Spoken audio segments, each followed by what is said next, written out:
सच्चिदानंद भगवान की जय। गुरुर्ब्रह्मा गुरुर्विष्णु गुरुर्देवो महेश्वरा गुरुर्साक्षात् परं ब्रह्म तस्मै श्री गुरुवे नमः। भक्त, भक्ति और भगवान तीनों का बड़ा योग। भक्त हो उसके बाद भक्ति करते हैं और भक्ति के पीछे पीछे भगवंत चले आते। तीनों की कथा बड़ी दिव्य और सुंदर होती है, चाहे भक्त की कथा हो, चाहे भक्ति की कथा हो, चाहे भगवंत की कथा हो। तीनों ही महापुण्यदायक है, पाप नाशक है। जीवन में सर्वगुण भरने वाली ये दिव्य अलौकिक कथा है, जिनके सुनने पर जीव को शक्ति मिलती है। जब जीव को शक्ति मिलेगी तो बुद्धि सुदृढ़ होगी, दिव्य बनेगी, और दिव्य बुद्धि बन जाएगी तो मन उसके पीछे पीछे चल। तो संसार के विषय फिर जीव पर हावी नहीं होता। मैं एक ऐसे भक्त की कथा सुनाने जा रहा हूं जिनका नाम श्री कृष्ण दास जी।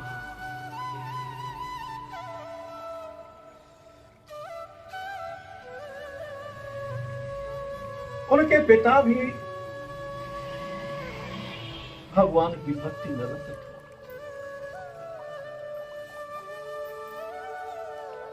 तो ये भक्ति का अंकुर वंश से भी मिलता चला आता है, और कभी कभी कीचड़ में कमल भी खिल जाता है, जैसे हिरणाक्ष अपने गोल में प्रहलाद जी भक्त हैं। साधारणतया ये वंशानुगत अंकुर होता है। तो कृष्णदास जी ने अन्न छोड़ दिया, भगवान के प्रेम में संसार के सारे संबंध छोड़ दिए, भ्रमण करने लगे जगत में। जब भ्रमण करने लगे तो उनको खाने पीने की कहां चिंता रहती थी। कुछ माता बहनें इस विषय में बड़ी सावधान रहती है, किसी को देखते हैं भूखे को, प्यासे को, तो उसे रोटी के लिए, पानी के लिए पूछ भी लेती है। अब तो समय बदल रहा है, ये कुछ पहले समय की बात है, जब माता बहनों में बड़ी श्रद्धा हुआ करती। तो कृष्णदास जी यात्रा करते तो उन्हें माता बहनें खाने के लिए पूछती, खाना देती। तो खाना मिलने से उन्हें आलस्य होता नहीं था। इतने समय तक वो भगवान से दूरी उनको बर्दाश्त नहीं होती थी कि ये बहुत गलत है।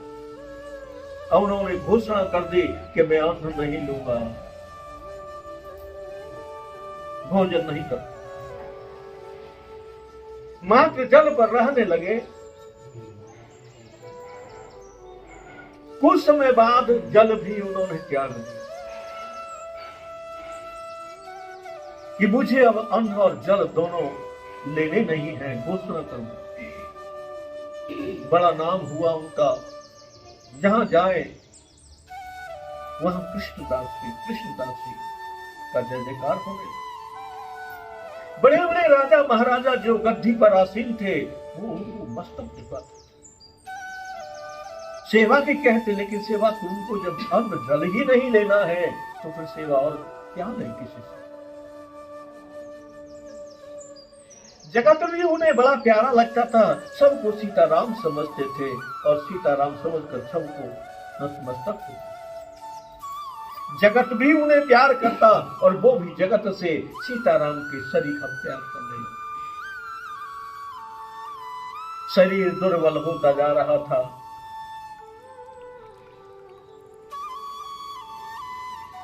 जैसे माता को अपने बालक की चिंता होती है, उसी प्रकार भगवान को भी अपने भक्त की चिंता होती है। माता का बालक कोई रोता है तो माँ हजारों काम छोड़कर बालक के पास पहुंचती है, उसे हर प्रकार से शांत कराने की चेष्टा रखती है।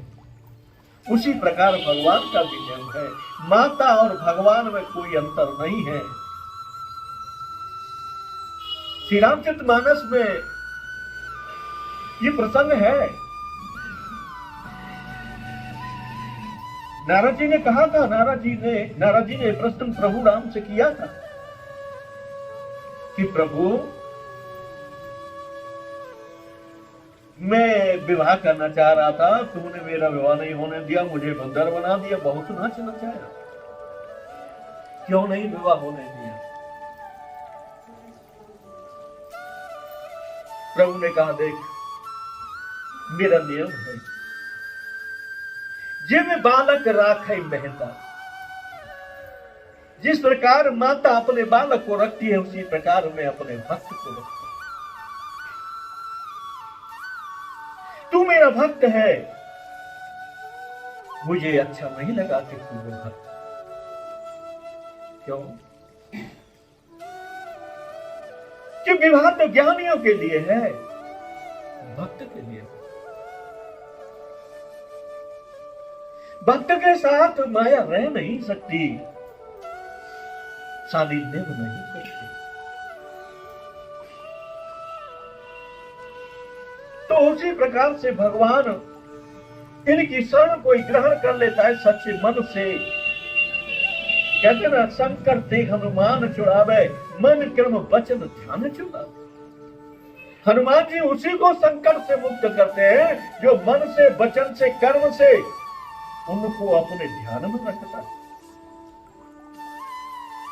उनको ध्यान में नहीं रखेंगे और हम वैसे दूर से कहते रहेंगे तो फिर वो भी दूर से काम करते रहेंगे, तुम्हारे नजदीक नहीं।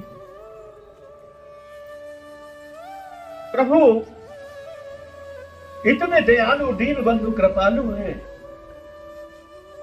कि अपने भक्त का दुख, पीड़ा देखी नहीं जाती उनसे, वह तुरंत कृष्ण दास जी के पास प्रकट हुए। कहा, वत्स ये तू जो कर रहा है उचित नहीं।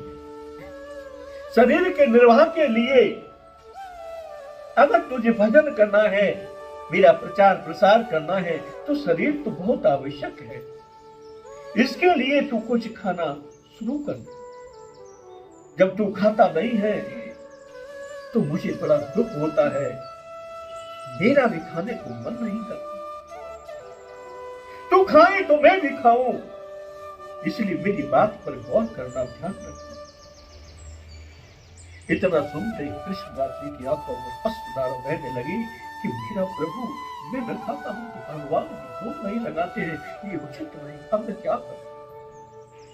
क्योंकि वचन तो मैंने दे दिया कि मैं अन्न और जल नहीं दूंगा। फिर भगवान से कहा, प्रभु मेरा वचन ये है कि मैं अन्न जल नहीं लूंगा, मैंने प्रण किया है, संकल्प किया है, आप इसमें समाधान कीजिए, मुझे मार्ग दिखाइए। प्रभु ने कहा, बेटा अन्न जल त्यागा है अच्छी बात है, पर तुम दूध पीना शुरू कर। कृष्णा जी ने कहा कि मैं दूध के लिए कहा किसके पास जाऊं? गृहस्थ के पास जाना पड़ेगा और मुझे मांगना पड़ेगा। हे प्रभु, मैं मांगना नहीं चाहता, आपका भक्त बनकर मैं मांगू, ये ठीक है। तो ये कहा भी है, बड़ा सुंदर एक दोहा है कि गुरु ऐसा चाहिए शिष्य से कुछ न ले। गुरु भी ऐसा चाहिए, शिष्य से कछु न ले। शिष्य भी ऐसा चाहिए कि तन मन धन सब दे। गुरु किसी से लेने की इच्छा नहीं रखते, परंतु उसके कल्याण के लिए, उसको पुण्य लाभ के लिए उसे सेवा बताते हैं। और जब वो सेवा करता है तो उस शिष्य का कल्याण उसमें छुपा हुआ होता है। ये तो अज्ञानता की बात है कि कोई कह के गुरु देता है। नहीं, गुरु को कोई आवश्यकता नहीं। वो तो भगवान के लाडले होते हैं, भगवान के प्यारे होते हैं। क्या तुमसे गुरु मांगेगा? जो गुरु जानता है कि भगवान सबको देने वाले हैं। एक बड़ी सुंदर कहानी है इसमें कि एक बादशाह था जो जंगल में भ्रमण करता हुआ विचर रहा था। उस जंगल में एक ग्रस्त की कुटी थी, जो बेचारा दरिद्रता में जी रहा था। बादशाह उसकी कुटी में जाकर पहुंचे, उसकी हालत देखी, लेकिन उस ग्रस्त ने बादशाह की बड़ी आप भगत बहुत सेवा की। जो उसके पास था फल फूल, उससे उसे संतुष्ट किया। बादशाह को दया आई, कहा कि देख, मैं अब अपने नगर को पहुंचूंगा, तू मेरे राज्य में आना, तुझे जो चाहिए उसको मिल जाए।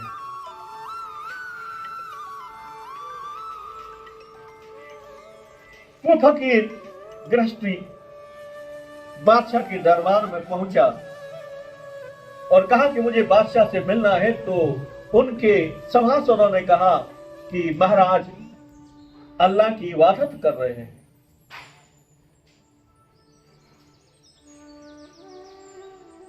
फकीर वहां से तुरंत निकल गए। क्यों निकला?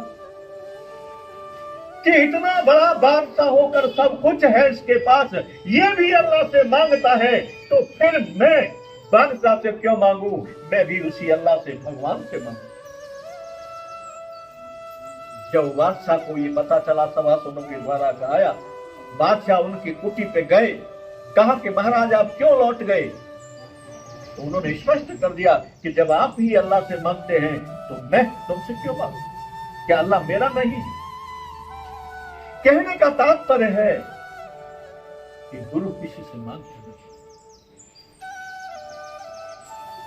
वो तो तुम्हारे भले के लिए, कल्याण के लिए कोई सेवा उनके मस्तिष्क में झूम आती है तो कह देते हैं। कभी कभी सेवा आती है लेकिन किसी को कहते भी नहीं। तो कृष्णदास जी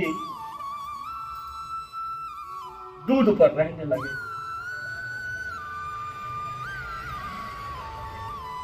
तो दूध कहां से मिले? मांगेंगे नहीं तो। दूध बड़ा कीमती है, हर कोई जाने के लिए तैयार नहीं, कोई पहुंचेगा। पहले तो माता बहने जब कोई ग्रस्त में आता था तो दूध का गिलास भर कर दे देते थे उनको। अब तो चाय बना दी है, चाय का कप लिया और दे दिया।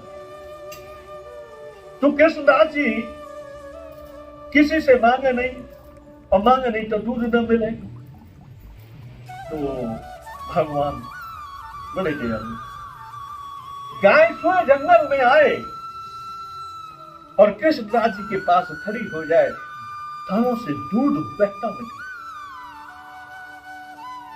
कृष्णदास जी ने देखा तो पात्र लगाया, गाय के थनों के नीचे पात्र भर, भगवान का भोग लगाया, दूध दिया, प्रसादी ली। तो उस तरह से उनके जीवन में ऐसे ऐसे दिव्य प्रसंग आए कि जिनका वर्णन अति सुखदायक। एक कुल देश का राजा था, विधर्मियों ने, अधर्मियों ने उसके राज पर चढ़ाई कर दी, राज्य को तहस नहस कर दिया, राज्य को जीत लिया। और पूर्व देश का राजा जंगल में भाग गया अपनी जान बचाकर।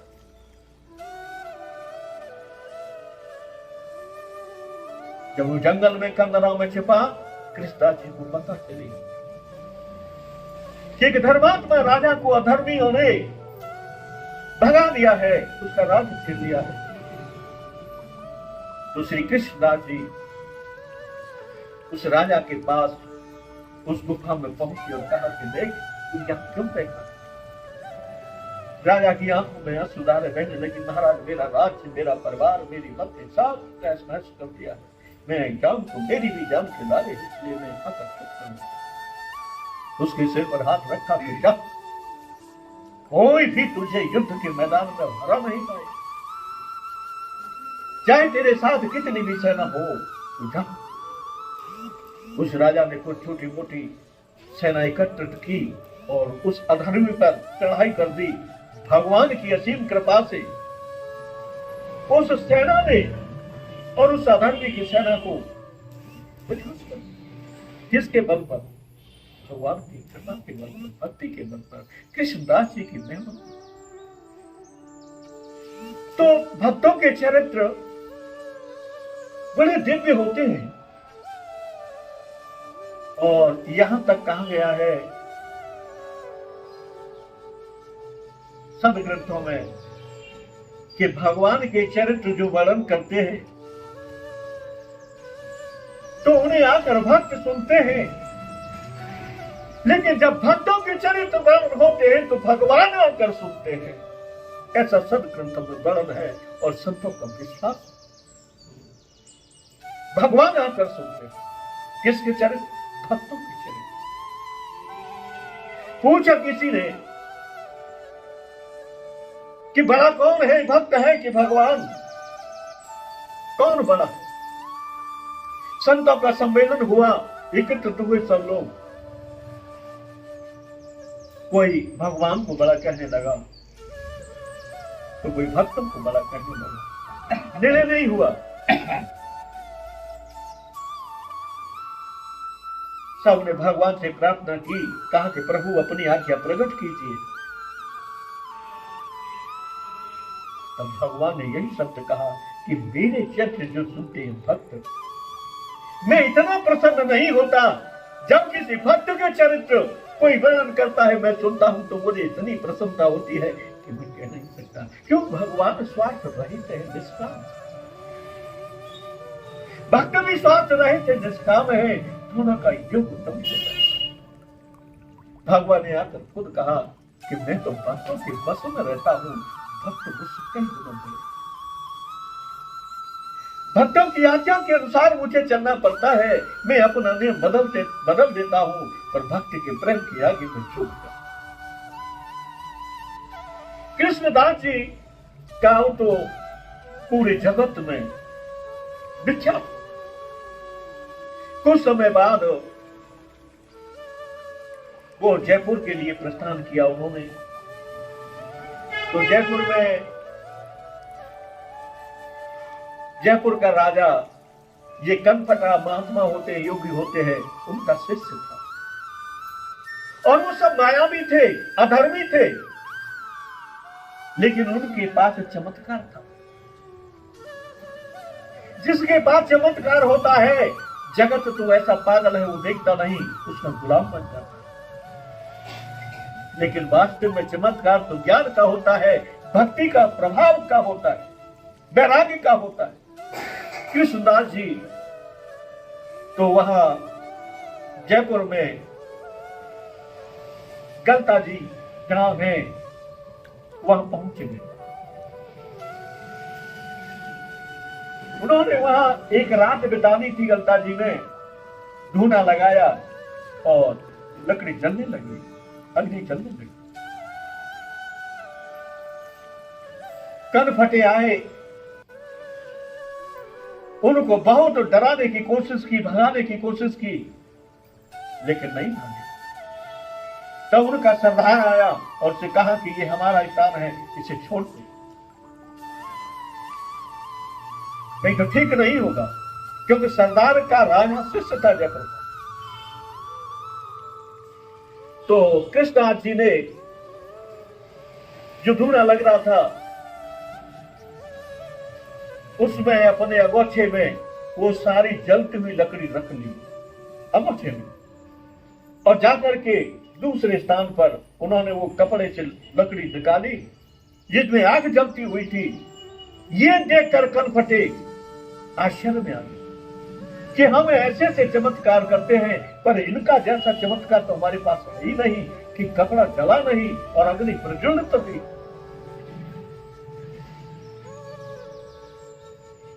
तो उन्होंने उनके जो सरदार थे, गुरु थे कनपटों के, उन्होंने कहा ऐसे नहीं मानेगा जी, इसको भगाना जरूरी है। नहीं भगाया तो राजा इसका अगर दास बन गया तो फिर हमारी खैर नहीं, खाने को भी नहीं मिलेगा। तो जो गुरु था कनपटों का सरदार, उसने घड़ा का रूप बनाया, शेर का रूप बनाया, और शेर का रूप बनाकर कृष्णदास जी के पास पहुंचा, उन्हें डराने लगा, घुर्राने लगा। कृष्णदास जी तो भगवान के भक्त थे, भगवान की भक्ति में इतनी दम है कि जगत में कोई कैसा भी योगी यति हो, भक्त है अच्छा तो उसकी बराबरी नहीं कर सकता। तो जब शेर बनकर घुराने लगा, डराने लगा, खाने को झपटा, तो कृष्णदास जी ने कहा अरे तू गधा सा क्यों घूम रहा है। इतने में वो गधा बन गया, गधा बन गया, और उसने अपनी शक्ति का बहुत प्रयोग किया मायावी का कि मैं गधा से मनुष्य बन जाऊं, पर वो मनुष्य नहीं बन पाया, गधा ही रहा। अब तो कनपटों के जितने शिष्य थे उनके सबके कानों के कुंडल निकल कर स्वयं अपने आप श्री कृष्णदास जी के चरणों में गिर गए। अब शिष्य लोग भयभीत हो गए, राजा के पास पहुंचे, महाराज से सारी बातें कही कि महाराज जल्दी बचाओ, आपके गुरुजी को गधा बना दिया। जयपुर का राजा कृष्णदास जी के पास पहुंचा, उनसे बात की कि ये हमारे गुरु हैं, इन्हें छोड़ दिया। कृष्णदास जी ने तेरे कैसे गुरु थे कि वो स्वयं नहीं छोड़ सकते। तो इसका तात्पर्य है वो सर्वोपरि भगवान परमात्मा की सेवा नहीं करते, किसी आश्री माया की सेवा करते हैं, और जिनका शिष्य बनना सर्वथा अनुचित है। हे राजन, ऐसे गुरु का शिष्य बनने से किसी भी हाल में कल्याण नहीं है। राजा की मति सुधरी, फिर भी उसने प्रार्थना की कि महाराज जो कुछ भी है मेरे गुरु हैं, आज इनको मुक्त करो। कृष्णदास जी ने कहा हाँ मैं मुक्त तो कर दूं, पर लेकिन एक वचन देना होगा कि इस क्षेत्र को छोड़ करके इनको भागना होगा, और इसका जो गुरु है उसे मेरी धूनी के लिए नित्य लकड़ी लाकर देनी होगी, तब मैं इसे मनुष्य बना सकूं। शिष्यों ने और राजा ने शर्त स्वीकार की। कृष्णदास जी ने कमंडल से जल लिया और छींटा दिया गधा पर, वो तुरंत मनुष्य बन गया। तो चारों ओर राजस्थान में उनकी जय जयकार हुई। जयपुर का राजा कृष्णदास जी का शिष्य हो गया। बोलो सच्चिदानंद भगवान की जय। भक्ति में इतनी ताकत है, इतना बल है कि भक्ति के बल से ही तो अनुसुईया ने ब्रह्मा विष्णु और महेश को बालक बना दिया। और उस भक्ति को हम लोग भूल जाएं, उस भक्ति में हम प्रवेश न करें, तो कहो हमसे ज्यादा अभागा और मूर्ख कौन होगा। किसी चमत्कार के चक्कर में नहीं पड़ना चाहिए। भगवान की भक्ति, भक्तों की सेवा और प्रभु की आज्ञा का पालन करते हुए अपने जीवन को एक सदगुरु, ज्ञानी गुरु, वैरागी गुरु, भक्त गुरु के सानिध्य में चलाना चाहिए। गोविंद हरे गोपाल।